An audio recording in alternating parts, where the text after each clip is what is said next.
Ramzan special ঘরে যদি এই দুইটি উপকরণ থাকে তাহলে মাত্র 10 মিনিটে বানিয়ে ফেলুন দুর্দান্ত স্বাদের হোটেলের স্টাইলের মোগলাই পরোটা। এত সহজ আর এত সুস্বাদু, একবার বানালে বারবারই খেতে ইচ্ছে করবে। ভিডিওটি স্কিপ না করে শেষ পর্যন্ত দেখার অনুরোধ রইল।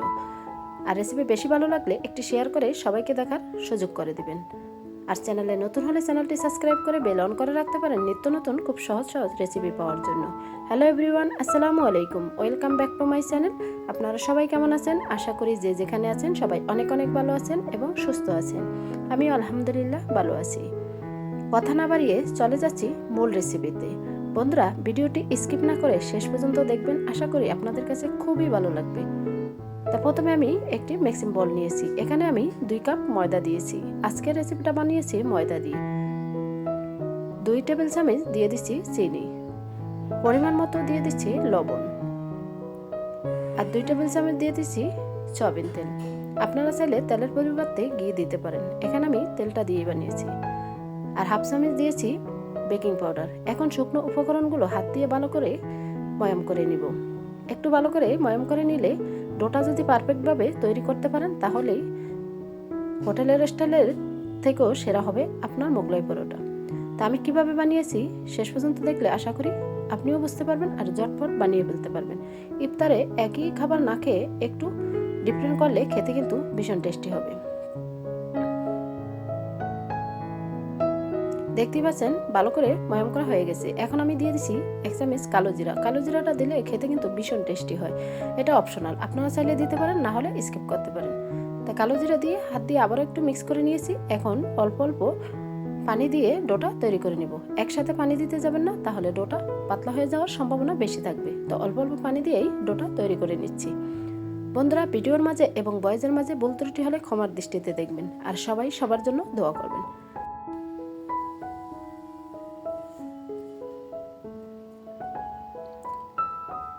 ডোটা অল্প অল্প পানি দিয়ে পুরোপুরিভাবে রেডি করে নিচ্ছি। এখন আমি রেস্টে রেখে দিব প্রায় 20 মিনিটের মতো। রেস্টে রেখে দিলে পরোটাগুলো খুবই ফুলকো হবে। রেস্টে রাখার আগে উপরে একটু তেল দিয়ে রাখবেন, তাহলে একদম সফট থাকবে। এখন ঢাকনা দিয়ে রেস্টে রেখে দিছি। এর ফাঁকে বাকি কাজগুলো করে নিছি। এখন আমি পরিমাণ মতো পেঁয়াজ কুচি করে নিব। এক এক করে সবগুলো পেঁয়াজ কুচি করে নিচ্ছি। আমি ঠিক যেভাবে মোগলাই পরোটাটা বানাচ্ছি আপনারাও একবার হলেও বাসায় ট্রাই করবেন। ছোট থেকে বড় সকলেই খুবই প্রশংসা করবে। এতটাই টেস্টি আর এতটাই মজার। বাসায় যদি এভাবে মোগলাই পরোটা বানানো যায় তাহলে দোকান থেকে কেন কিনতে যাবেন বলুন তো? খুব ঝটপট বানিয়ে ফেলুন দুর্দান্ত স্বাদের মোগলাই পরোটা। পেঁয়াজগুলো একদম কুচি করে কেটে নিয়েছি। এখন একটা প্লেটে তুলে নিচ্ছি। এখন আমি কেটে নিব পরিমাণ মতো কাঁচামরিচ। এখানে কাঁচা পাকা মিলিয়ে নিয়েছি। সবগুলো মাঝখানে ফালি দিয়ে তারপর একদম ছোট করে কেটে নিব। আপনারা যে যেরকম জাল খাবেন জালের পরিমাণটা ঠিক সেরকমই দিবেন। এখানে আমি জালের পরিমাণটা অনেকটাই বেশি নিয়েছি। তো মরিচগুলো একদম ছোট করে কাটা হয়ে গেছে। এখন প্লেটে তুলে নিচ্ছি। এখন কেটে নিব ধনিয়া পাতা। ধনিয়া পাতাও একদম কুচি করে কেটে নিচ্ছি। ধনিয়া পাতাগুলো কাটা হয়ে গেছে, প্লেটে তুলে নিচ্ছি। এখন আটার ডোটা যে রেস্টে রেখে দিছি সেটা একটু ভালো করে হাত দিয়ে মতে তারপর লেচি কেটে রুটি বানিয়ে নিব। আর দেখতেই পাচ্ছেন কতটা সফট হয়েছে। এখন হাত দিয়ে ভালো করে আবারও কিছুক্ষণ মতে নিচ্ছি। এখানে আমি 3টি লেচি কেটে নিছি একটি ছুরির সাহায্যে। এখন আটার ডোটা একটু হাত দিয়ে ভালো করে গোলাকারে করে রুটিগুলো বেলে নেব। আর রুটিগুলো একদম মোটাও হবে না, একদম পাতলা হবে না, মিডিয়াম সাইজ করেই বেলে নিতে হবে। তাহলেই মোগলাই পরোটাটা একদম পারফেক্ট হবে।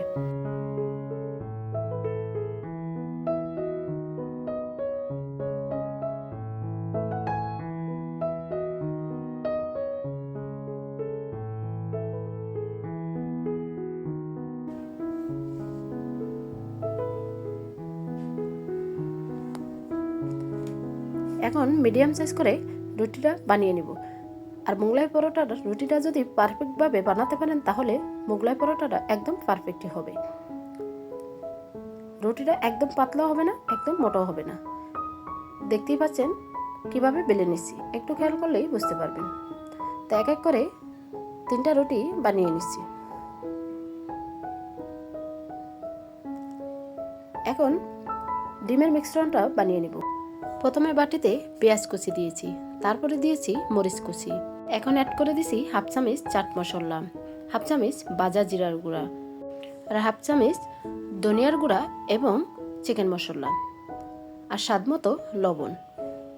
চিকেন মশলাটা দিলে এই মোগলাই পরোটাটা খেতে কিন্তু ভীষণ টেস্টি হয়। এখন হাত দিয়ে ভালো করে পেঁয়াজগুলো একটু নরম করে নিব, তাহলে মোগলাই পরোটার যখন ভাজ দিবেন তখন আর ছিঁড়ে যাবে না, পেঁয়াজগুলো নরমই থাকবে। অনেক সময় পেঁয়াজগুলো একটু শক্ত টাইপের থাকলে রুটিটা ছিঁড়ে যাওয়ার সম্ভাবনা থাকে, আর ভাজার সময় ডিমটা বের হয়ে যায়। এখন অ্যাড করে দিছি 2টি ডিম, তারপরে অ্যাড করে দিছি ধনিয়া পাতা কুচি। এখন একটু সময় ধরে ভালো করে মিক্স করে নিতে হবে।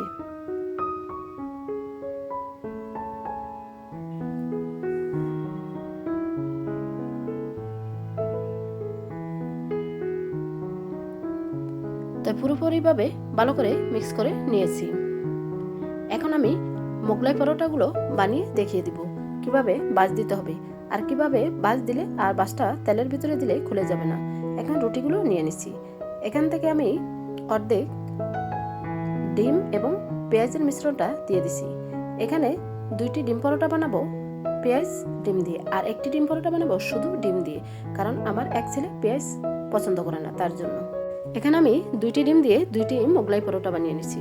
তা প্রথমে দিয়ে এখন ভাজ দিয়ে উপরে পানি দিয়ে ব্রাশ করে নিচ্ছি। এই পানিটা দিলে আর ভাজটা খুলে যাবে না। তারপরে আরেকটা ভাজ দিয়ে নিচ্ছি, দিয়ে হাত দিয়ে একটু চেপে চেপে দিচ্ছি। আবারও পানি ব্রাশ করে নিব। এখানে আপনারা চাইলে আটাটাও দিতে পারেন। তা আমি বলবো আটা না দিয়ে পানিটা দিলেই হয়ে যাবে, তাহলে মুখটা পুরোপুরিভাবে আটকে যাবে আর খুলে যাবে না। দেখতে পাচ্ছেন খুব সুন্দরভাবে ভাজ করে নিচ্ছি।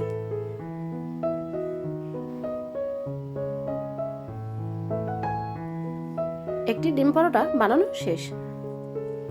এখন চলে আসছি কিচেনে। পরিমাণ মতো তেল দিয়ে দিচ্ছি প্যানে, আর তেলটা পুরোপুরি গরম হওয়ার সাথে সাথেই ডিম পরোটাটা দিয়ে দিতে হবে। আর এই ডিম পরোটা বানিয়ে বেশিক্ষণ রাখা যাবে না, বানানোর সাথে সাথেই তেলে ছেড়ে দিতে হবে, নাহলে ডিমটা আটার ভিতরে নরম হয়ে ছিঁড়ে যাওয়ার সম্ভাবনা থাকবে। এখন চুলা লোহিটে দিয়ে বেজে নেব। একটু সময় ধরেই বেজে নিতে হবে, তাহলে ভিতরে আর কাঁচা থাকবে না, একদম পারফেক্টভাবে ভাজা হয়ে যাবে, আর খেতেও কিন্তু ভীষণ টেস্টি হবে।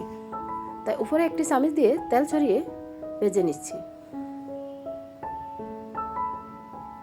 আশা করি আজকের রেসিপি আপনাদের কাছে খুবই ভালো লেগেছে। ভিডিওটি শেষ পর্যন্ত দেখার জন্য সবাইকে অসংখ্য ধন্যবাদ। সবার জন্য অনেক অনেক দোয়া এবং শুভকামনা রইল। তা এক পাশ হয়ে গেছে, এখন আবারও উল্টিয়ে দিচ্ছি, দিয়ে আবারও চামচ দিয়ে তেলটা ছড়িয়েই ভেজে নিছি। আর দেখেই বুঝতে পারছেন কতটা ফুলকো হয়েছে। ইফতারের টেবিলে এরকম মজাদার একটি আইটেম থাকলে বেশ জমে যাবে, খেতে কিন্তু ভীষণ টেস্টি হবে। সব ইফতার বাদ দিয়েই এটাই খেয়ে নেবে। হোটেলে কেন যাবেন, বাসায় বানিয়ে ফেলুন মাত্র 2টি উপকরণ দিয়ে খুবই মজাদার একটি ডিম পরোটা। তা ভাজা কমপ্লিট হয়ে গেছে, এখন তেলটা জড়িয়ে একটা প্লেটে তুলে নিচ্ছি। এইভাবেই 2টি ডিম পরোটা ভেজে নিয়েছি। এখন আমি কেটে দেখিয়ে দিচ্ছি কতটা ফুলকো হয়েছে আর কতটা লোভনীয় হয়েছে। একটা ছুরি দিয়ে পিস পিস করে কেটে নিচ্ছি। আপনারা আপনাদের পছন্দ মতো সাইজ করে কেটে নিতে পারেন। এক এক করে 2টি ডিম পরোটাই কেটে নিচ্ছি।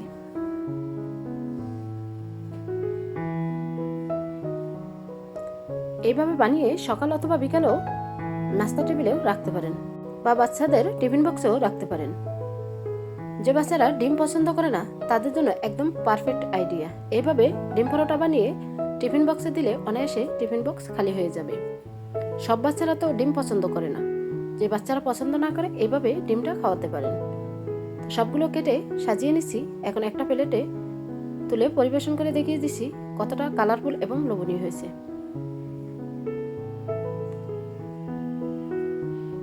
বন্ধুরা দেখেই বুঝতে পারছেন মাশাআল্লাহ। আজকের মতো এখানেই বিদায় নিচ্ছি। আবারও দেখা হবে নেক্সট কোনো রেসিপির সাথে। ততক্ষণে আপনারা সবাই ভালো থাকবেন, সুস্থ থাকবেন, নিজের খেয়াল রাখবেন, পরিবারের খেয়াল রাখবেন। আর সবাই সবার জন্য দোয়া করবেন। সবাই সবার পাশে থাকলে সবাই সফলতা অর্জন করতে পারবেন। হিংসা নয়, ভালোবেসে সবার পাশে থাকতে হবে। আসসালামু আলাইকুম, আল্লাহ হাফেজ।